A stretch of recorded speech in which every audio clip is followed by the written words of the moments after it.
Buenas tardes, ¿cómo están? Bien.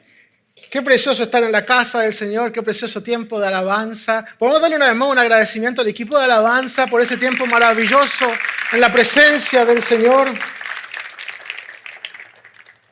Precioso poder continuar juntos con nuestra serie, El Espíritu Santo, un verano para descubrirlo. El Espíritu Santo con punto de interrogación para responder a varias preguntas que podemos tener sobre quién es Él. Y en esta serie hemos estudiado juntos quién es el Espíritu Santo, cuál es su rol en nuestras vidas y cómo reconocerlo también. Vimos también cómo distinguir lo verdadero de lo falso hace una semana atrás. Y saben, en nuestro mundo tecnológico estamos rodeados de mentiras cada vez más convincentes y realistas. Gente que hasta se hace pasar por otros. Están las famosas también fake news, que son noticias falsas, o mismo los deep fake. Un tiempo atrás, de hecho, un hombre hacía videos con el rostro de Tom Cruise, como podemos ver en la foto que aparece próximamente en pantalla en unos segundos. Ahí está. Entonces, como que se parece un poco, ¿no? Pero es él después de los filtros en la imagen del lado derecho. Entonces es increíble ver cómo él hacía videos y hasta se hizo viral y también hizo videos explicando cómo lo hacía, qué tecnología usaba y cómo eran esas cosas. Y a eso se suman videos falsos de diferentes políticos, presidentes de diferentes países. Y esto no es algo que se detiene, al contrario, va en aumento. Esta misma semana, de hecho, vi un video de un hombre que es un abogado, alguien que es serio, que estaba defendiendo a otra persona, que es un rapero, que hizo un video diciendo que su auto había sido desactivado a distancia por el concesionario, por la compañía que se lo vendió. Entonces él hizo ese video defendiendo, diciendo que estaba mal, que estaba feo, porque el video de este otro hombre se hizo tan viral que muchos le creyeron y hasta la compañía tuvo que hablar y desmentir ese video y decir que ellos no desactivaban los autos a distancia, porque llega a dar miedo. Se imagina, está en la autorruta y de repente, no sé, se enojaron contigo, no les gustó lo que les dijiste y te desactivan el auto a distancia. Porque es prácticamente eso lo que estaba diciendo este hombre. Que se lo desactivaron simplemente porque quisieron. Y entonces esos son los tipos de falsas noticias, de cosas falsas que salen y que la gente cree y son convincentes. Y ahora último, la inteligencia artificial aumenta cada día más, aparece como una herramienta nueva para ayudar en muchas cosas. Pero como toda tecnología, también muchos la han usado para hacer daño, para hacer cosas que no son correctas. De hecho, hay gente que se enamora de programas de inteligencia artificial diseñados para responder como amigos o mismo como amantes. Esto pone en evidencia que realmente estamos en un mundo espiritualmente muerto, espiritualmente vacío, que necesita desesperadamente encontrarse con Cristo y enamorarse de Cristo. Enamórate de Cristo, enamórate de su presencia. Vale la pena conocer a Jesús, vale la pena hablar con Él, confiar en Él, entregarte a Él y amar su presencia más que cualquier otra cosa. En nuestro mundo es cada día más pertinente, lamentablemente es cada día más pertinente hablar de la importancia de distinguir la verdad de la mentira. Y aunque algunas mentiras puedan parecer inofensivas, hay otras que no lo son. Y en nuestra vida espiritual debemos ser capaces de distinguir también lo verdadero de lo falso. Saber quién es el Espíritu Santo, cómo reconocerlo, pero también saber cuál es su efecto en nosotros. ¿Qué se supone que tiene que ocurrirle a un ser humano cuando recibe al Espíritu Santo en su vida? Y reconocer si estamos dejando que Él actúe en nosotros. Reconocer si lo que nos anima es el Espíritu Santo y no nuestra carne. Porque una de las cosas que hemos visto es que por medio del Espíritu todo creyente es transformado. Si no hay transformación, si no hay renovación de nuestra mente, hay que preguntarnos si realmente lo estamos dejando actuar, si estamos siguiendo a Jesús, si estoy dejando que Jesús sea el Señor de mi vida. Cuando recibimos al Espíritu Santo, se abren nuestros ojos espirituales. Y nos damos cuenta que hay una realidad espiritual y más que eso, por medio de Él entramos a esa nueva realidad espiritual. El Espíritu transforma nuestro ser, pero también transforma nuestra naturaleza y nos hace partícipes de la naturaleza divina. La palabra dice en 2 de Pedro, capítulo 1, versículo 4, dice: así Dios nos ha entregado sus preciosas y magníficas promesas para que ustedes, luego de escapar de la corrupción que hay en el mundo debido a los malos deseos, lleguen a tener parte en la naturaleza divina. Quiero decirle, hay dos naturalezas que se oponen en nosotros. Eso lo veremos más en detalle en unos instantes, pero son la naturaleza divina y nuestra naturaleza pecaminosa o la carne. Y Pedro dice, después en este texto, después de escapar de la corrupción, tendremos parte de la naturaleza divina. Y esa naturaleza es santa, sin mancha. Es una naturaleza que aborrece el pecado, huye de la corrupción y ama a Dios.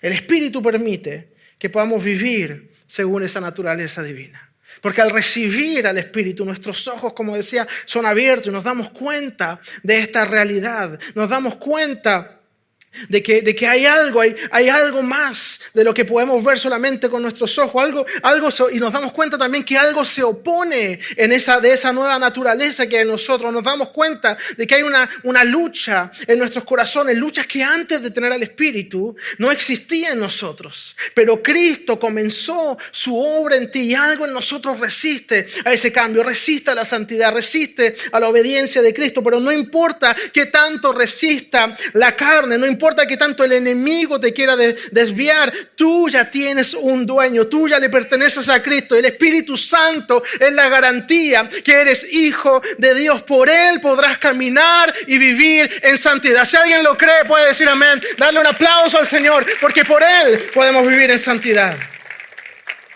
Y el apóstol Pablo dice en Efesios capítulo 1, versículo 13 y 14, fueron marcados con el sello que es el Espíritu Santo prometido. Este, dice, garantiza nuestra herencia. La palabra que está aquí que dice garantiza en este pasaje es la palabra en griego arrabón, que en el tiempo de Pablo era un término legal para hablar de un pago inicial con el compromiso de venta final. El arrabón era como esa primera cuota que te comprometía a adquirir aquello por lo que había hecho ese depósito. Dios ha dado su Hijo por ti. Qué precioso saber eso, ¿verdad?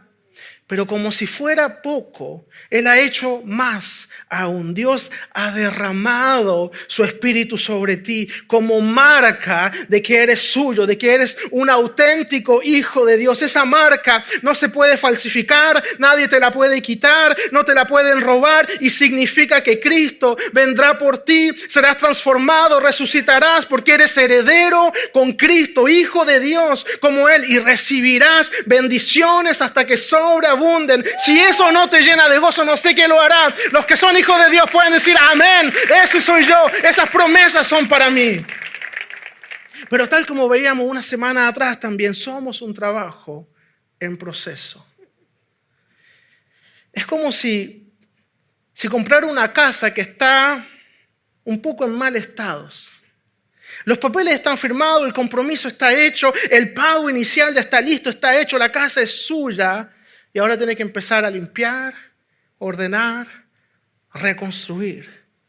Dios hace algo similar con nosotros. Somos como casas que necesitan que Dios reconstruya, arregle y llene de su presencia. Y ese trabajo llegará a su pleno cumplimiento cuando Cristo venga. Eso es lo que nos enseña la palabra. Pero esto implica también que estamos en una realidad que es un proceso de renovación y de transformación. Por eso Pablo dice en Filipenses 1:6, dice, estoy convencido de esto. Este pasaje es tan precioso, ya lo hemos leído antes, lo sé, los que han estado las semanas pasadas, pero me encanta que lo vamos a leer de nuevo, así que léalo conmigo. Estoy convencido de esto. El que comenzó tan buena obra en ustedes le irá perfeccionando hasta el día de Cristo Jesús. Wow. Aún no hemos alcanzado la perfección, pero vamos en camino. El Espíritu habita en nosotros y aún está limpiando un poco. Aún está pintando los muros, está cambiando los pisos, arreglando el techo que a veces se gotea ahí entre el agua y cuando hay una lluvia y una tormenta deja un poco de desastre a veces, deja un poco de daño. Pero su Espíritu está obrando en ti. Y desde el momento en que te enamoraste de Cristo comenzó esa lucha también, provocada por el proceso de transformación. Porque se abrieron tus ojos a esa realidad espiritual. Y Pablo dice en Romanos 7, 22, 23, dice, en lo íntimo de mi ser me deleito en la ley de Dios. Pero me doy cuenta de que en los miembros de mi cuerpo hay otra ley, que es la ley del pecado. Esta ley lucha contra lo que considero bueno y me tiene cautivo.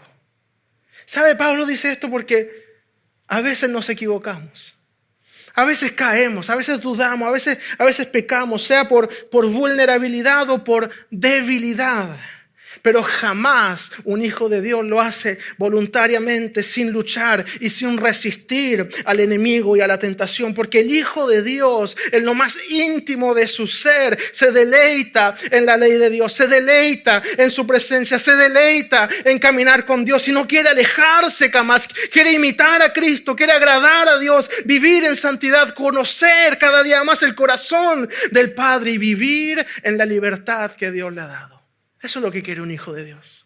Eso es lo que quiere aquel que empezó ese proceso de transformación. Y esta exhortación nos hace Pablo. Dice, luchen en contra de esa naturaleza pecaminosa. Y vivan, eso es lo que nos dice, vivan según el Espíritu. Caminen en el Espíritu. Es más, él dice en Gálatas 5:1, Cristo nos libertó para que vivamos en libertad. Por lo tanto, manténganse firmes y no se sometan nuevamente al yugo de esclavitud. Pero unos versículos más adelante, Pablo aclara algo importante. Él agrega en Gálatas 5:13, no se valgan de esa libertad para dar rienda suelta a sus pasiones. No confundan libertad y libertinaje. Somos llamados a vivir según el Espíritu y no según la carne. Y estas son dos palabras claves que usa Pablo, espíritu y carne, haciendo oposición entre estos dos estilos de vida. Pero también hay otras dos palabras ligadas a las primeras que él usa. Él dice obras de la carne y el fruto del espíritu. Obras en plural, mostrando que hay muchas cosas que la carne quiere hacer, que nos quiere hacer caer, mostrando también que es como un desenfreno y un desorden en la vida cuando es según la carne. Pero un fruto en singular, mostrando unidad, armonía que hay en el espíritu. Y sabiendo que existen estos dos estilos de vida, debemos también saber que el pecado busca conseguir nuestra lealtad. Busca someternos y alejarnos de Dios, pero nosotros debemos darle nuestra lealtad a Dios, alimentar nuestra relación con Él, alimentar nuestra vida de oración y ser fieles al Señor. Frente a nosotros está la decisión de buscar las obras de la carne o el fruto del Espíritu. Y aquel que recibe a Cristo en su vida descubre esta realidad y se da cuenta de que vivir según el Espíritu es estar realmente vivo.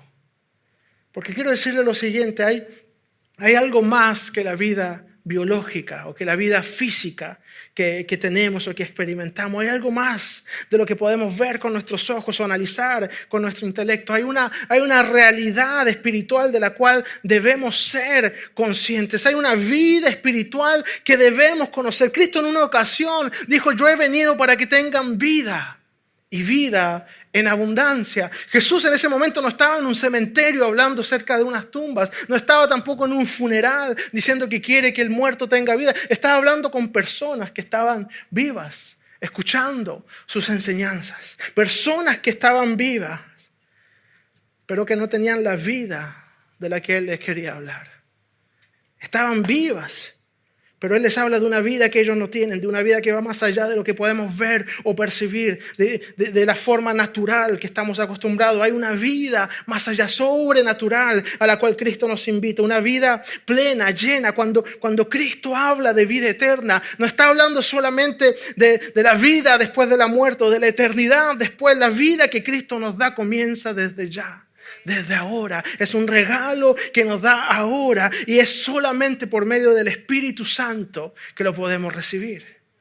¿Saben? En biología se distingue lo vivo de lo muerto con diferentes características. Lo que está vivo se mueve, respira, crece, se reproduce. Si no tiene estas características, ni se considera que es algo vivo. El cristiano es llamado a vivir plenamente y hacerlo también con evidencias de que hay vida. Habrá evidencia y una de ellas es el fruto del Espíritu. El resultado de un corazón transformado por el Señor. El ser humano puede estar vivo biológicamente, tener un corazón que late, un cerebro que funciona, puede respirar, desplazarse, crecer, alimentarse, estar físicamente vivo, pero espiritualmente muerto. Para los que aman las películas o las series de zombies o de muertos vivientes, quiero decirles que estamos realmente en un mundo lleno de zombies, de muertos vivientes. Por lo general, los zombies en esas películas están muertos, pero se mueven como imitando, pueden imitar un poco lo que vive, pero con grandes limitaciones por lo general. Si el ser humano pudiera ver la realidad espiritual, su estado sin Cristo y todo lo que le espera al tener al Espíritu Santo en su vida, se sentiría como un zombie. Se daría cuenta de lo limitado que está sin Él. Se daría cuenta de que no está realmente vivo sin Él. Se daría cuenta que solamente con Él tiene un futuro y esperanza. Pero nosotros como hijos de Dios debemos comprender que ya no estamos muertos. Ya no estamos limitados, ya no somos esclavos, ya no somos muertos vivientes. Hemos recibido vida, libertad, perdón, gracia sobre gracia. Hemos recibido el título de hijos, el sello del Espíritu, la armadura de Dios. Somos ciudadanos del reino, coherederos con Cristo, templo del Espíritu. Somos un pueblo santo adquirido por Dios, llamados a crecer, movernos por fe, vivir en santidad, andar en amor, en luz y reproducir esa vida en los demás con poder y autoridad al predicar. Si quiere darles aplauso al Señor, déselo con toda su fuerza y con todo su corazón, que nuestro Rey se lo merece. Somos un pueblo de sacerdotes, una nación santa, dice la palabra de Dios, llamado a proclamar las virtudes de aquel que nos llamó de las tinieblas a su luz admirable. Llamados a dar fruto que permanece para siempre. Y sabe, así como el fruto es parte del árbol, el fruto del Espíritu se vuelve parte del creyente. Y sé que estamos bastante lejos del tiempo de Navidad, pero hay una imagen preciosa para comprender esto. Cuando llega el tiempo de Navidad hay muchos que decoran sus casas, que compran diferentes cosas, luces, colores, ponen cosas, adornos en sus casas. Y algo que muchos hacen en muchos hogares es que compran el famoso árbol de Navidad. Algunos compran uno natural, otros compran uno de plástico, pero muchos lo compran y ese árbol lo adornan con luces, con colores, con diferentes cosas. Y el árbol se ve lindo, se ve precioso, se ve majestuoso, pero esa belleza no le pertenece. Es más, ese árbol muchas veces ya ni siquiera está vivo y ha sido cortado de sus raíces, que no es de plástico, que siempre estuvo muerto. Pero luego pasa Navidad y eventualmente las decoraciones son quitadas, las luces se apagan, el árbol ya no tiene colores ni belleza y mucho menos fruto, porque ese árbol, a pesar de lo que aparentaba, nunca estuvo vivo, jamás. En cambio, un árbol vivo es un árbol que da fruto. Y quizá ese árbol no se ve tan impresionante como aquel de Navidad con sus luces, pero si lo cuidas correctamente, si eres paciente, será portador de vida, dando fruto. El efecto del Espíritu Santo en un creyente es similar. No es una decoración externa puesta sobre la superficie de un árbol que está muerto. Es un fruto de vida interno puesto en el corazón de un ser humano que estaba muerto, pero que ahora está vivo. Eso es el Espíritu Santo en nosotros. Y cuando eso ocurre, cuando el Espíritu Santo nos da vida, de pronto queda atrás el tiempo en que nuestra carne gobernaba. El tiempo en que nuestra carne determinaba nuestro actuar, nuestra forma de pensar, nuestra identidad. Y entramos en esa nueva realidad en la que gobierna Cristo nuestras vidas. En la que nuestra identidad la define Cristo y somos absorbidos por su amor, su paz, su voluntad. Y nuestro ser se llena de gozo, de esperanza. Y encontramos un propósito al dar fruto. Qué precioso tener al Señor en nuestras vidas. Y el texto que vamos a leer hoy y que servirá también de base para el resto de la enseñanza habla justamente del fruto del Espíritu y se encuentra en Gálatas, capítulo 5, versículo 16 al 23. Dice la palabra de Dios: así que les digo, vivan por el Espíritu y no sigan los deseos de la carne. Porque ésta desea lo que es contrario al Espíritu y a su vez el Espíritu desea lo que es contrario a ella. Los dos se oponen entre sí, de modo que ustedes no pueden hacer lo que quieren, pero si los guía el Espíritu, no están bajo la ley.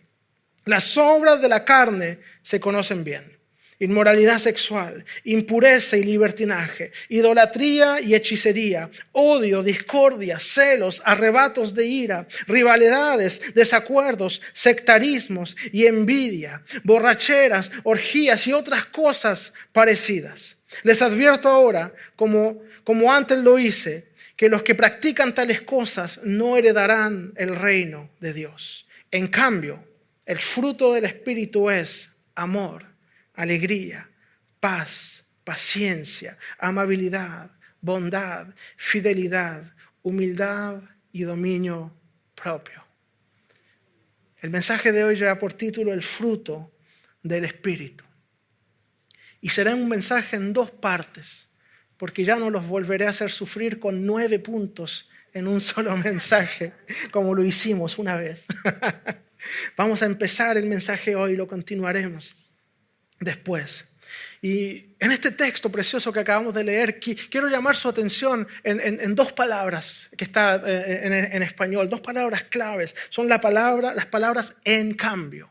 En cambio, es una palabra que pone en oposición 2 fragmentos bastante grandes de este texto. Indican oposición de 2 ideas, de 2 grandes secciones. Aquí Pablo pone en oposición la carne, el espíritu, las obras y el fruto. Y así como Pablo hace una lista que representa el fruto del espíritu, acabamos de leer que justo antes hace una lista que representa las obras de la carne. Y estas obras son pecados carnales. La lista no es exhaustiva, como mismo Pablo dice y otras cosas más cuando termina esa lista. Pero aquí él nombra problemas que tienen que ver con el área sexual, problemas de exceso, luego cuestiones espirituales como idolatría, brujería, luego habla de las relaciones entre nosotros, odio, discordia, celos, iras, y hace una lista de todo tipo de comportamientos que no debieran tener lugar en medio del pueblo de Dios cuando está actuando el Espíritu Santo.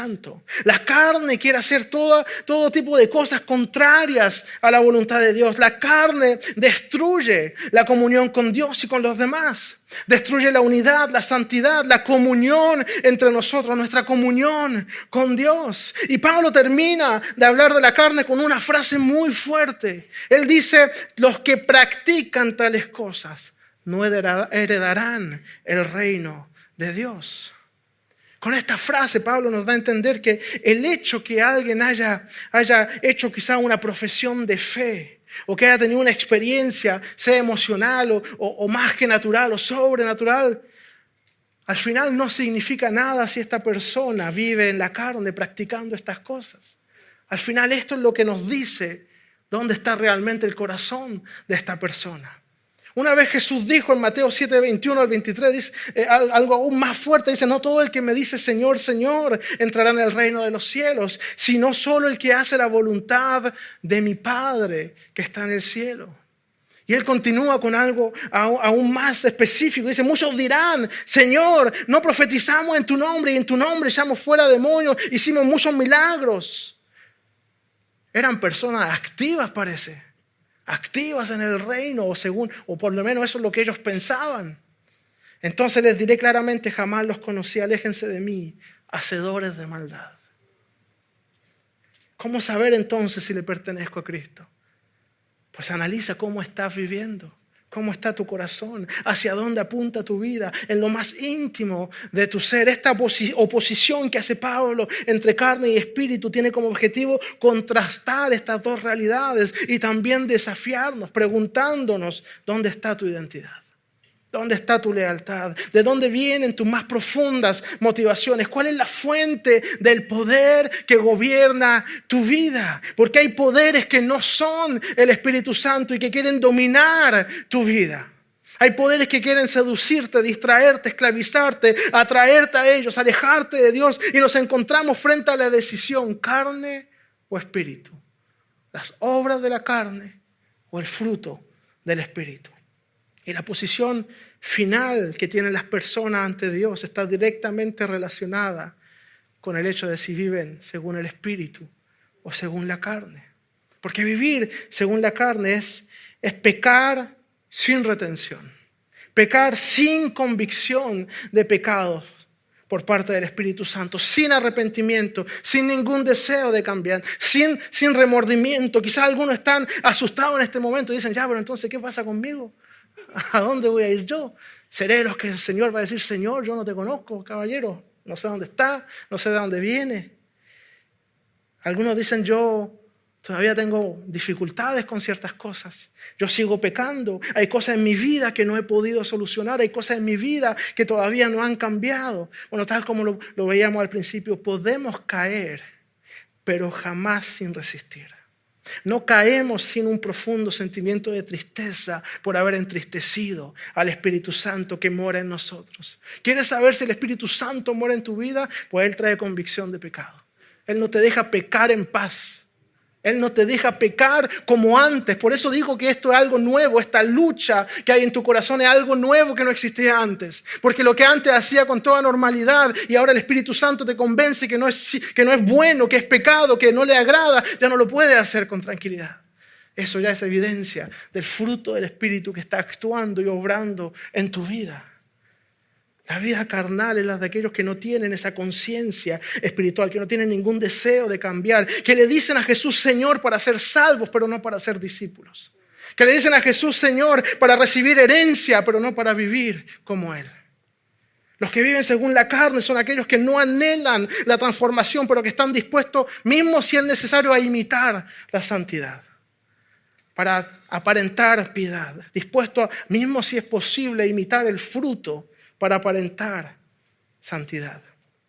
Las 9 cualidades que aquí Pablo menciona concerniente el fruto son cosas que claro, si alguien se esfuerza por un tiempo, quizás puede hasta imitarlas, hasta podríamos imitarlas artificialmente con límites y muchas dificultades, pero se podría, así como los judaizantes buscaban a cumplir la ley para ser salvos, o los fariseos en el tiempo de Jesús, podemos hasta fingir el amor, la gentileza, la humildad. Pero ¿sabes? Mismo en el ámbito normal, secular, cuando alguien finge quererte, cuando alguien finge, hace como que le caes bien, pero se ve que es forzado, como que esa gentileza pierde su sabor. Esa gentileza como que ya no tiene sentido. Uno se da cuenta, el Espíritu Santo no provoca en nosotros una gentileza o un amor fingido. Al contrario, Él crea en nosotros un corazón que ama de verdad, que refleja el amor y la bondad de Dios. El fruto del Espíritu no es algo forzado o fingido, es algo que nace en el corazón de Dios y que lo comparte al corazón de sus hijos. Son sus hijos consagrados a Él, orando a Él, conectándose con Él, amando su presencia, y empiezan a ser transformados desde lo más profundo de su ser y empiezan a reflejar quién es el Señor. Eso es la transformación y el fruto del Espíritu. Quizás algunos dirán: bueno, pero a mí me cuesta ser gentil, me cuesta ser paciente. Cuando estoy en la autorruta me cuesta, si alguien me pasa, no decir algo, por lo menos para mí mismo, solito en el auto. Me cuesta la gentileza, me cuesta la amabilidad, me cuesta quizás amar. Yo no soy alguien que le gusta socializar, dicen algunos. ¿Cómo va a ser? Bueno, ¿sabes qué? Gloria al Señor por eso, porque será aún más evidente el trabajo del Espíritu Santo en tu vida. Porque de que lo va a hacer, lo va a hacer. Él va a obrar en tu corazón. Cree en Él, entrégale esas dificultades al Señor y sigue avanzando. Él es tu Dios y te ayudará. El punto del fruto del Espíritu es que cuando Dios obra en tu vida, estas características comienzan a aparecer en ti. Si dejas que Dios trabaje y moldee tu corazón, ahí comenzarás a reflejar su carácter. Y este proceso obviamente no deja a un lado nuestra voluntad, nuestro deseo, nuestro intelecto. Debemos, muchas veces lo digo, un trabajo de equipo entre nosotros y el Espíritu Santo. Debemos tener nosotros también la intención de mostrar el fruto. Por eso digo, ora. Ora por ti mismo, pídele a Dios que te ayude y ora por aquellas personas que hacen que sea difícil vivir el fruto del Espíritu. Ora por ellos.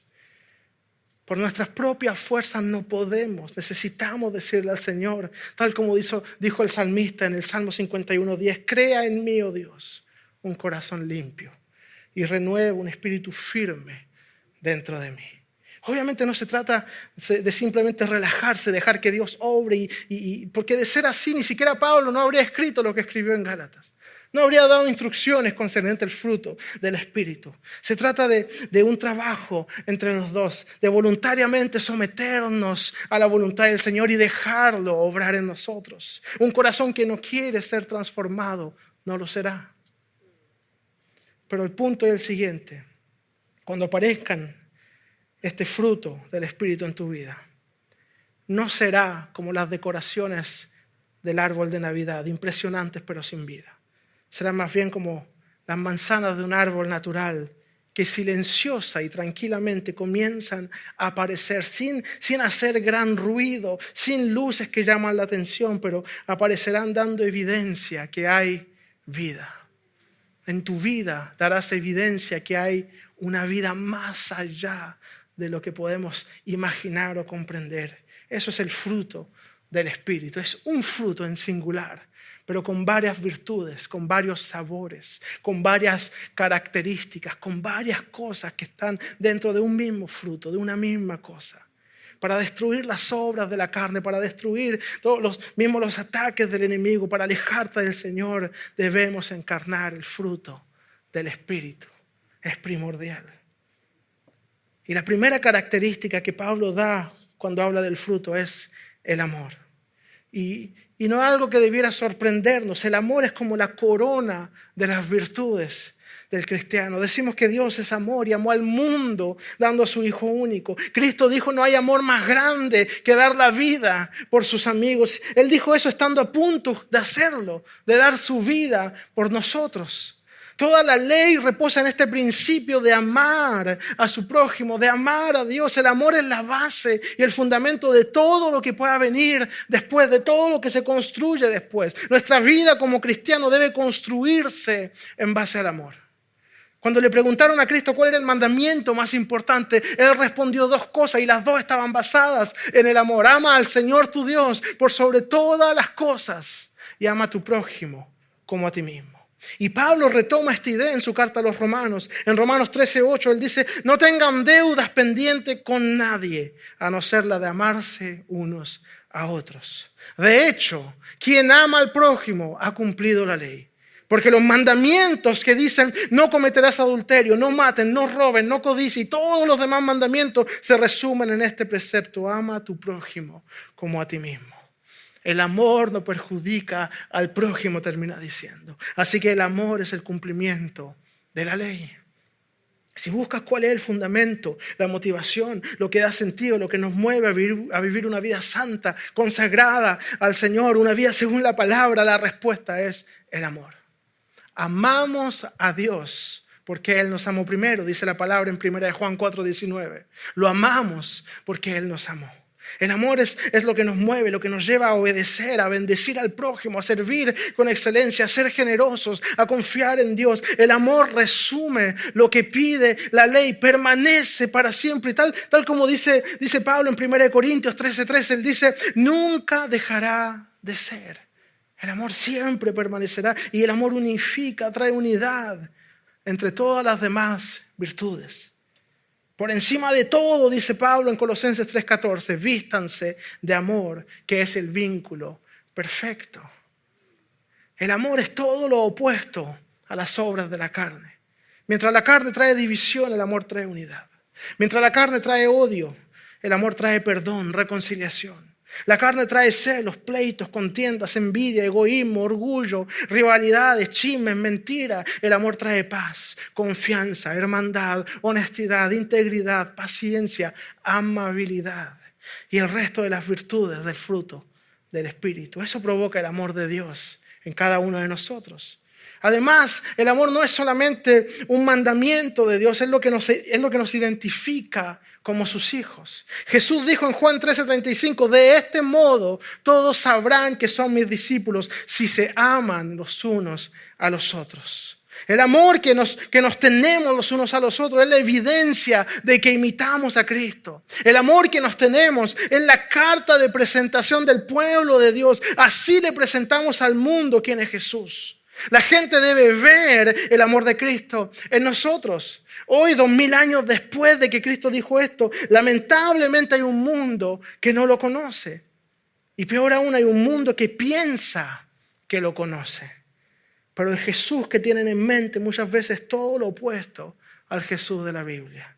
Tienen a un Jesús distorsionado por la cultura, por las mentiras del enemigo, pero nosotros, su pueblo santo, debemos presentarles al verdadero Jesús, al Rey victorioso, al Príncipe de paz, al Dios majestuoso, al que venció la muerte, al Dios de amor, al que nos hace libre y nos da autoridad de ser hechos hijos de Dios. A ese Jesús le tenemos que presentar al mundo. El Jesús que nos ama, que nos llena de amor y que nos llena de alegría. Y esto es justamente lo segundo que nombra Pablo, la alegría.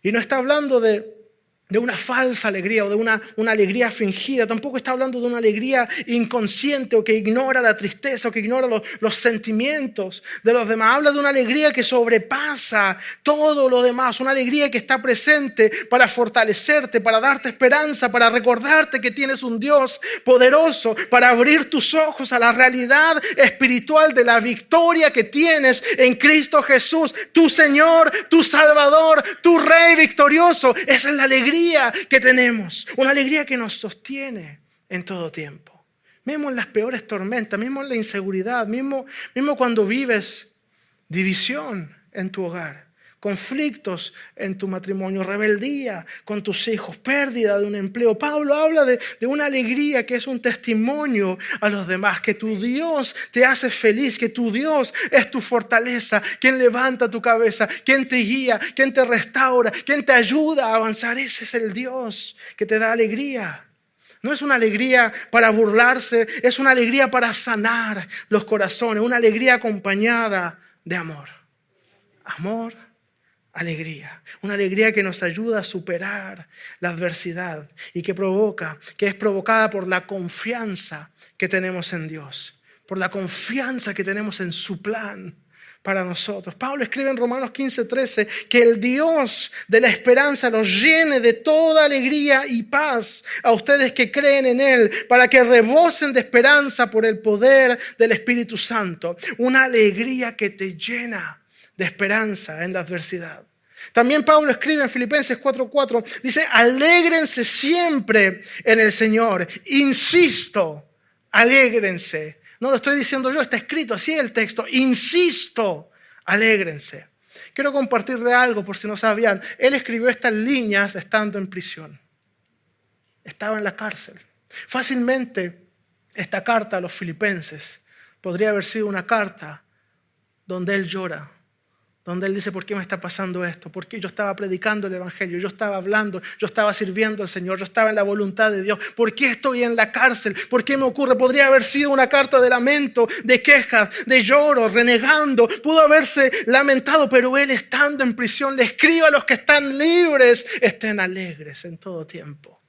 Estén alegres, insisto, estén alegres. La alegría no depende de lo que ocurre alrededor de nosotros, de lo que ven nuestros ojos. Depende del Señor que está contigo en todo momento, pase lo que pase en tu vida. Esa es la alegría que predicamos. Y también Pablo les habla después de paz. Amor, alegría, paz, virtud, Otra virtud del Espíritu, Pablo la nombra en tercero, dice tener el Espíritu sobre ti, en ti es ser sensible a su presencia, comprender que nunca estás solo te va a llenar de paz. Comprender que tienes un Dios poderoso, que está por encima de todo lo que te pueda ocurrir, de todos tus gigantes, obstáculos o problemas, te llenará de paz. Porque sabrás que estás seguro en sus manos. Será una paz lógica, porque sabes quién es tu Dios, pero también una paz sobrenatural. Porque a veces, a pesar de que comprendemos, a pesar de que sabemos, a pesar de que tratamos de idealizar a veces o de reflexionar y decir, este problema me supera, pero mi Dios es más grande, igual a veces nos cuesta tener paz. Entonces, en ese caso, oramos a nuestro Dios que nos da una paz que sobrepasa el entendimiento, que sobrepasa el razonamiento, que va más allá de mi análisis. Él ve mucho más allá y Él me llena de su paz. Filipenses 4:6 dice, no se preocupen por nada, más bien en toda ocasión con oración y ruego, presenten sus peticiones a Dios y denle gracias. Y la paz de Dios, que sobrepasa todo entendimiento, cuidará sus corazones y sus pensamientos en Cristo Jesús. Me gustaría detenerme un poquito en el orden del texto. Porque si estás viviendo una situación difícil, si estás llorando por una situación incierta, si hay inseguridad en tu vida sobre tu futuro, tus papeles, tu trabajo, tus estudios, tus economías, tu hogar, tu salud, sea lo que sea, si hay situaciones que han escapado completamente de tu control, si has sido sorprendido por malas noticias, por tormentas de la vida, por diagnósticos negativos del médico, por la pérdida de un ser querido, deja que el Espíritu Santo te llene de su paz. Con oración y ruego, presenten sus peticiones a Dios y denle gracia. Yo les decía que quería detenerme en el orden porque no dice denle gracia después de haber recibido. No dice denle gracia si sienten paz. No dice denle gracias si todo está como te gusta, si respondió como querías en el tiempo que querías, si Dios responde como tú quieres. No es eso lo que dice simplemente denle gracias. Ora, ruega, pon ante el Señor tu petición, lo que te angustia y dale gracias porque confías que Él actuará. Está en sus manos y ahora tú simplemente confías en su tiempo y en su voluntad para tu situación. Denle gracias. Y después de darle gracias, dice, la paz de Dios que sobrepasa todo entendimiento, cuidará sus corazones y sus pensamientos en Cristo Jesús. Wow, confía en Dios. Pon todo ante Él con oración y ruego. Que Él te llene de paz. Necesitamos paz en tantas áreas de nuestra vida. Necesitamos paz. Y Pablo nombra nuestros pensamientos, nuestros corazones. Necesitamos paz en nuestros pensamientos.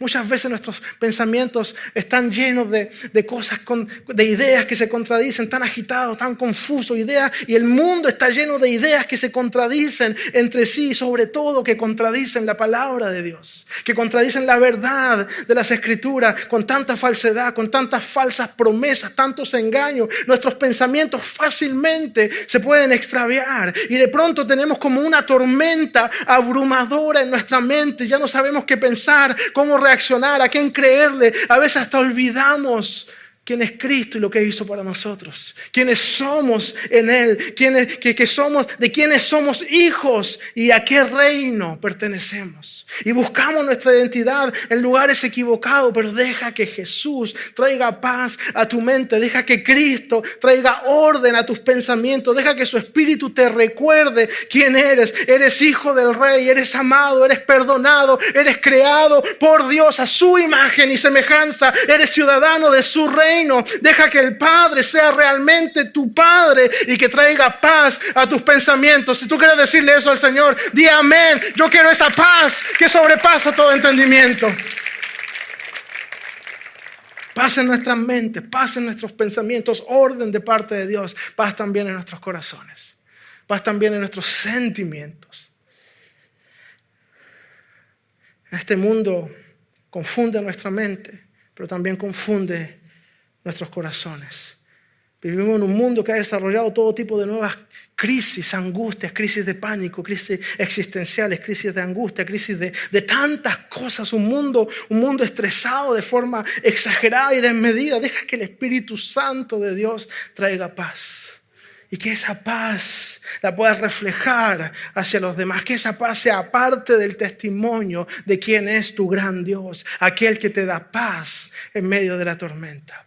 Jesús dijo en Juan 14, 27, la paz les dejo, mi paz les doy. Yo no se las doy como el mundo la da. A veces el mundo promete una paz pasajera que depende de las circunstancias alrededor nuestro, pero Cristo te ofrece la paz que sobrepasa todo entendimiento.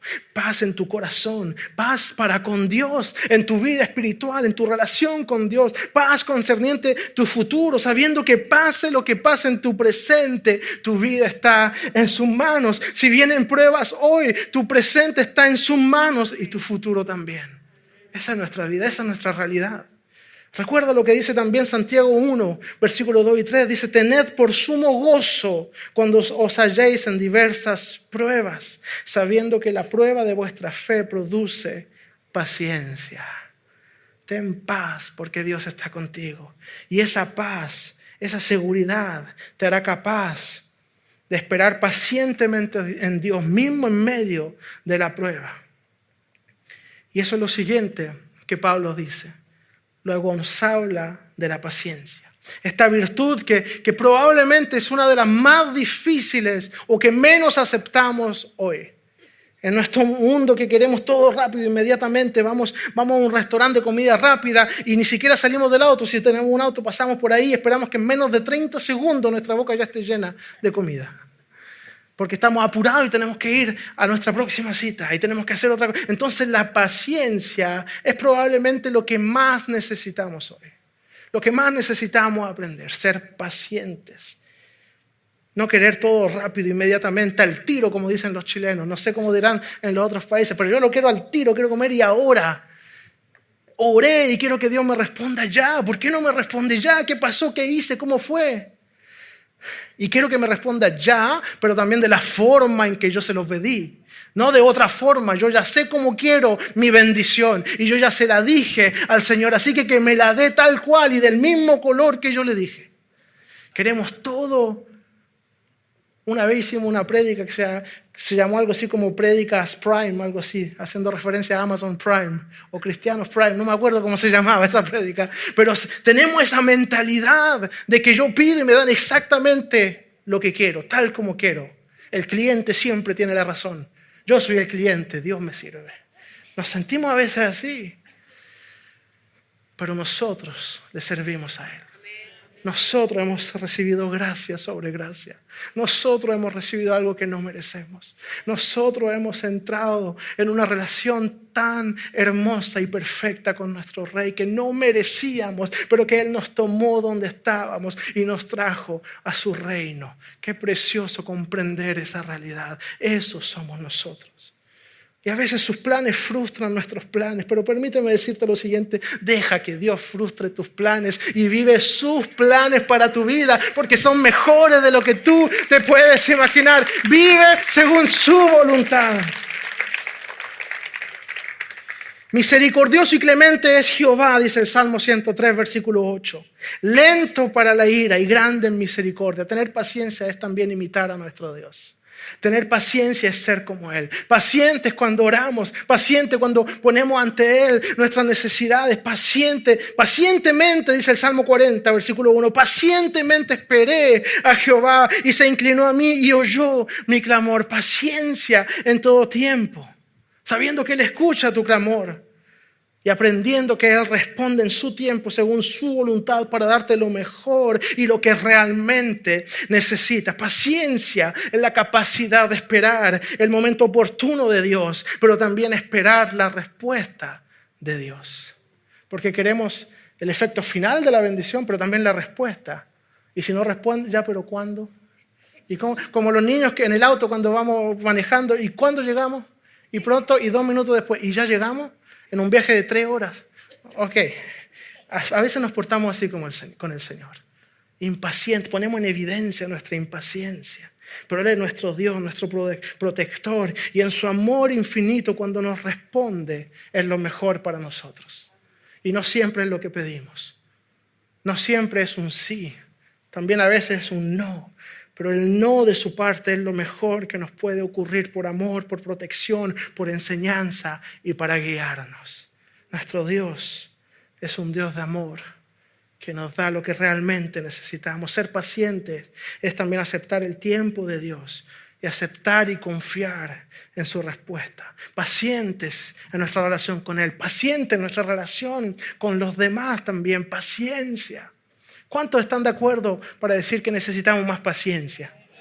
Amén. Gracias por su honestidad. Gloria al Señor por eso. Necesitamos más paciencia. Necesitamos que el Señor nos ayude y nos guíe.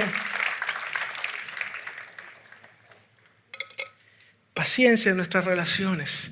Paciencia en el matrimonio, paciencia en todo lo que hacemos. La paciencia nos ayuda a superar ciertas crisis, nos da firmeza para resistir.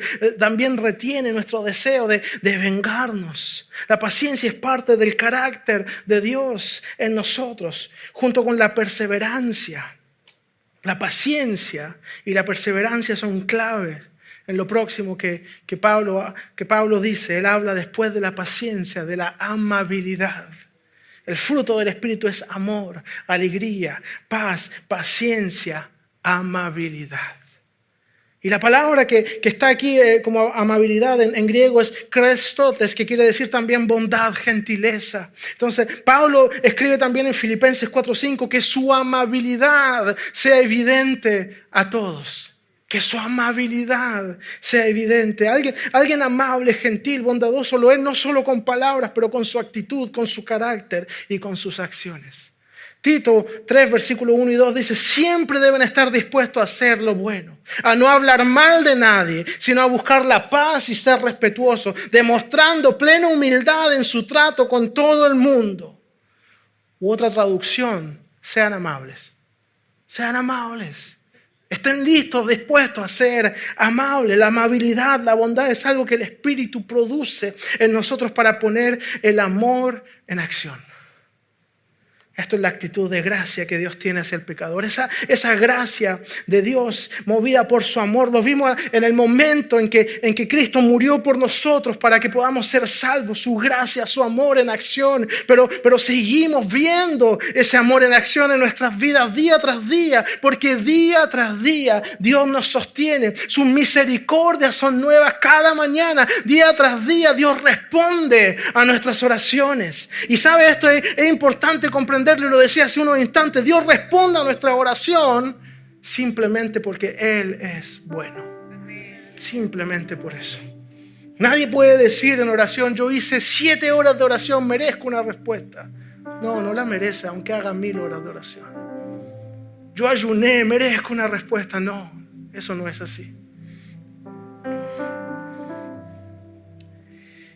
Nadie puede pensar que merece cosa alguna de parte de Dios. Nadie puede pensar que merece que sus oraciones sean respondidas porque no es cierto. Éramos enemigos de Dios y Cristo murió por nosotros. Eso es gracia. Y dentro de esa nueva realidad Dios sigue siendo bueno y misericordioso y por amor nos sostiene, nos bendice y responde a nuestro clamor.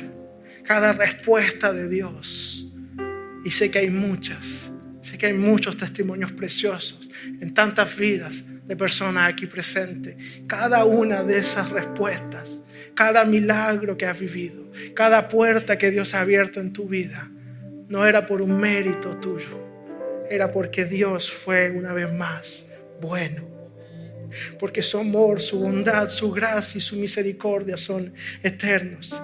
Ese es el Dios que queremos imitar, que cumple sus promesas. El Dios bueno, el Dios de amor, el Dios que nos llena de alegría, de paz, el Dios paciente.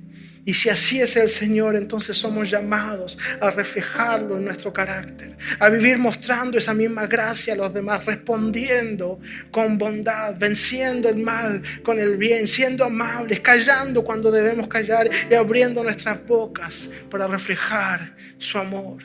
Y al vivir así, la gente no verá simplemente amabilidad, la gente se sorprenderá por una amabilidad fuera de lo común, sobrenatural. Y sabrán que no es normal ni natural, porque es sobrenatural y viene de Dios.